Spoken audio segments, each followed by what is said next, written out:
Ayan po mga kabayan, unang sasakyan na aking nabili. Paunti-unti lang. Magandang araw po mga kababayan, welcome po sa Pinilangan Lakbayan. Sana safe po ang lahat at isang araw na lang po ay Pasko na.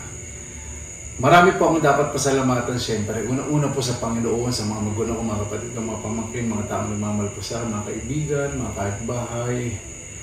At siyempre sa inyo po, maraming salamat po. At ito naman po tayo, magpapasko na lang po. Sobrang nagpapasalamat din po sa mga sponsors na nagbibigay po sa akin. Sobrang salamat din mga secret sponsors din po kasi mga nagbibigay. At sobrang akong pinapasalamat sa Panginoon. Siyempre, binabalik ko po yun. Yung mga napamili ko po dito iba, kaya po sa mga sponsors, ito rin pong mga pamimigay pong regalo sa mga bata, siyempre may konting cash para sa mga mamamas ko po. At papasalamat po sa Mamasitas, nakaraan po yung Andox, sa binibigay, siyempre yung Maximum Mango, na nagbigay din po sa atin. Sobra po ako nagpapasalamat. At siyempre, di ko naman po magagastos po lahat na kung hindi ko ibabahagi ang mga natatanggap ko pong mga bigaya. Siyempre, karamihan po din na bibigay po sa akin mga produkto na kailangan po nang po ibahagi. At ngayong Pasko po talaga para po sa mga bata. Kasi naalala ko po nung maliit po ako na ang dami ko po pinapangarap na sana makakain kami ng mga ganito, kompleto. Kasi dati na Pasko ibig sabihin mga pagkain pong pamasok. Gusto ko pong matikman po, maihain po sa mesa yung mga gusto ko pong kainin. Gusto po kasama po yung mga magulang ko, mga kapatid po na dito sa Pilipinas, mga kamag-anak at kaibigan ko po na malapit po sa aking puso. Sa mga secret sponsors po na mga nagbibigay, na pamili ko na po yung mga ibang binigay po ninyo. Ayan po. Ipamibigay ko rin po ito, babahagi ko po sa mga magulang kapatid ko, pamangkin ko po, sa ibang malapit po sa aking puso. Iniipon ko po bago pag-alis ko, pagsasama sa hindi naman po lahat po yan. Pero ito po kasi iba galing Finland, pero iba po nagaling sa mga sponsors. Yan. At dito rin siyempre, may mga ibang pinamili na ipapamigay ko po. Buksan po muna natin. Kasi siya na po siyempre, mga hugot-hugot naman tayo. Hindi naman hugot ng mga drama, yung baliktaraw. Yung mga ganitong bagay po na kailan kami kaya magkakaroon ng kusina na may cabinet, tapos pupunuin nila mga ng cabinet. Yung pagbukas mo, ipili kayo ng ulam na gusto nyo. Siyempre, mga process po yan. Ibig sabihin, siyempre, pag bata po kayo, pag nakita po kayo ng mga dilata po, di ba, lahat ng po ng commercial sa TV, inisip nyo, kailan kayo magkakaroon kami ng ganun, yung buksan mo, magugulat ka, daming ulam, di ba? Kaya, yung content ko po ngayon na parang ayoko nang bumalik sa abay kung araw-araw po ganito, no? May mga tao pong nagmamalasakit, may mga biyayang binibigay, puro positive vibes sa paligid, yung suporta nandyan po. Sinabi nga nila, sana araw-araw Pasko, kasi nararamdaman ko po talaga ngayon. Sobrang nagpapasalamat po ko sa Panginoon kasi pakiramdam ko po talaga araw-araw Pasko na binigyan po ako ng ganitong biyaya na dapat ko pong ibahagi. Ako po kasi gusto ko po tumulong, tahimik lang po talaga. Pasensya na po kung may mga nagre-request na yung magbigay ng blessing, pakita sa video, at kung sino yung mga tinutulungan, pakita sa video para malaman naman, yung ibang kinikita ko po. Una-una po, gusto ko po tumulong ng tahimik. Kapag tumulong po talaga ako, kilala naman po ng mga tao po dito na gusto ko po talaga sa tahimik po na paraan.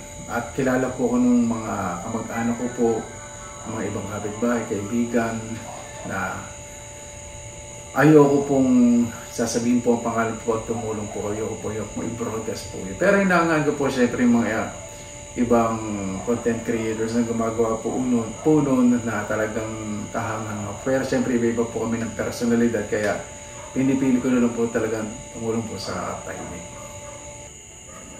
Kaya tulad din po ng mga nagbibigay po sa akin ng tahimik, ayaw po talaga nilang mabanggit po yung pangalan po nila. Naalala niyo po yung nag-sponsor po ng lechon sa parasal ko po. Yun po, isa po yung sa sobrang hinahangaan ko po. Alam ko po, babalik po sa kanya ng Panginoon ang lahat po ng biyaya, ganun din po sa kanyang mga mahal sa buhay.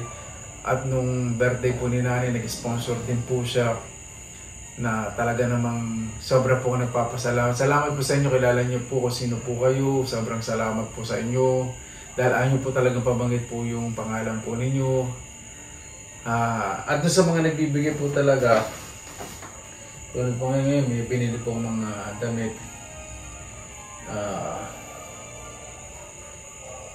Yun, sobra lang po nagpapasalamat.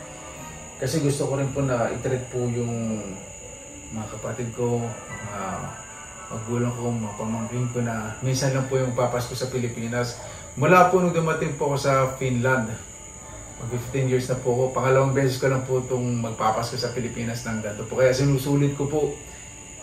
Kaya doon po sa mga tumutulong po at nagbibigay po sa akin ng tahimik, sobrang salamat po. Totoo po, sabihin ko po sa inyo, wala pong halo ka-plastic. Kasi sinasabi ko nga po, pag may nagbibigay po sa akin, kay Nanay Pilar Tadeo, hindi po kasi nakapag-shoutout eh.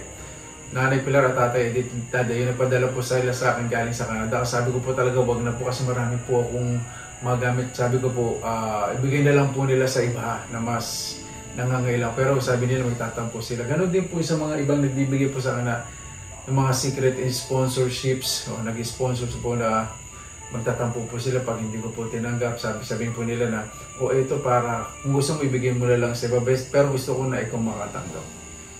Yun, kaya sobrang nagpapasalamat po ako sa inyo. Sa mga tao may mga ganong puso po, yun po talagang kahulugan po ng Pasko na ang pagbibigay po talaga ay galing sa puso. Hindi na po natin talaga dapat na ipagmalaki kung paano tayo tumulong sa iba. Pero pinangako po yung mga content creators na hindi naman po nila pinagmamalaki. Umbagay na-encourage po nila yung ibang tao na kung paano tutulungan po yung iba at paano po tumulong sa mga ibang lugar na napupuntahan po nila. At paano po nila i-share po yung blessings po nila. Hinangan ko po yun. Pero yung pagtulong po na ipinagmamalaki, yun po, hindi ko po hinangaan po yun. Mas maganda po yung galing po talaga sa puso. Yun po. Kaya ang dami pong sobrang pasalamat po sa Panginoon. Lalo na po ngayong magpapasko. Sa ngayon po talaga may mga nagtatampo po sa akin kasi bakit hindi ko daw po tinatanggap po yung mga regalo po nila papadala po sa Finland. Kasi sinasabi ko po talaga na sobrang salamat po. Siyempre sabi ko rin, huwag tanggapin mo basta nasa Finland ikaw na bahala kung kanino mo ibibigay. Yun nga po kasi sinasabi ko na lang po na padala na lang po sa Pilipinas, baka sa kapitbahay, pwede rin. Ang hirap po kasi gusto po nilang ibigay na hirap po explain mga ganun. Siyempre ako po yung gusto po nilang bigyan, kaya nasabi ko po na kung merong mga panahon na may kalamidad, share ko na lang po ninyo po doon. Yung sa tingin po ninyo na mas kailangan po, mga mag-anak po ninyo, share po ninyo. Sa totoo lang po, marami po akong bagay noon. Nung kapos-kapos po kami na hinihiling po ko sa Panginoon. Pero unang-unang hinihiling ko po yung kalusugan po ng mga magulang ko. Yung sarili ko po, hindi ko na po masyadong iniisip kasi gusto kong makasamang matagal po yung mga magulang ko. At yung sa amin pong magkakapatid, yung pagmamahalan po umiral. At sa mga kaibigan ko po, yun na tumagal pa ang aming mga samahan. Mga kamag-anak, kapitbahay, na nagmamalasakit po sa mga taong nakasalubong. Siyempre sa inyo po,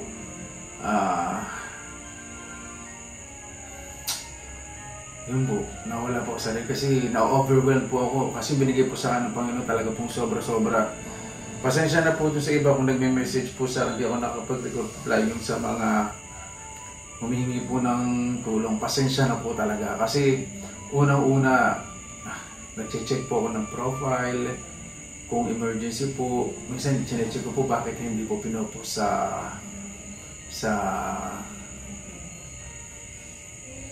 kung talagang kailangan na po, di ba?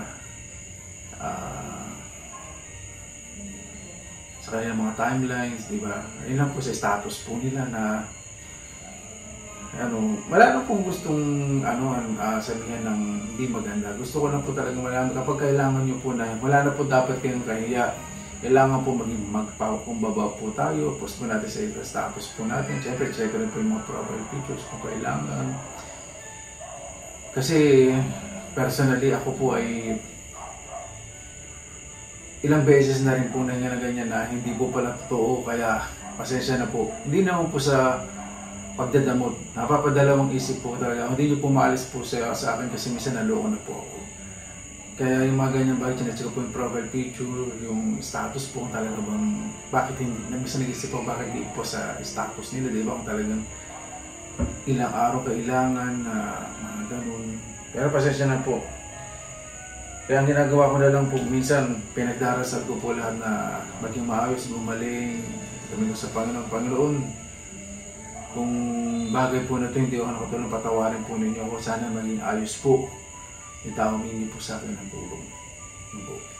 Paano po, ito po muna video po natin sa ngayon. Sobrang nagpapasalamat din po kasi nakabili rin po ako ng motor at papagawa po ako ng sidecar. I-vlog din po natin sa isang araw. Para din po maipasyal ko po yung mga magulang. Dito na lang po sa short journey. Dito lang po malapit po sa Bulacan. Ay ko din po kasi nangyari ko ng mahabang biyahe kaya bumili po ako ng motor at napagawa po ako ng kolong-kolong para ma-enjoy po ng mga magulang ko. So po talaga kasi nakakapasyal kayo sa kahit malapitan po, di ba? Hindi na po sila maglalakad. Yung maayos po, nagpaka-customize po ako ng kolong-kolong sidecar po ng motor para makapasyal po yung mga magulang ko. Sa ngayong Pasko po, ang gusto ko lang pong hilingin darating po na Pasko, mas mahalin po natin ang ating pamilya, paigtingin po natin pagmamahalan, magpakumbaba po tayo, yun po ituro po natin sa ating mga kapatid, magulang, mga anak, mga pamangkin, lola, tiyo-tiya, kahit sino po magpakumbaba po tayo. Dahil sinasabi nga po na ang lahat nagpapakumbaba ay tinataas po ng Panginoon. Yan. Paano po, maraming salamat na po sa inyong oras na ilan sa Pinilangan Lakbay. Basta lagi po tayong positive vibes, good vibes. God bless, ingat po lagi, magandang araw, laban na!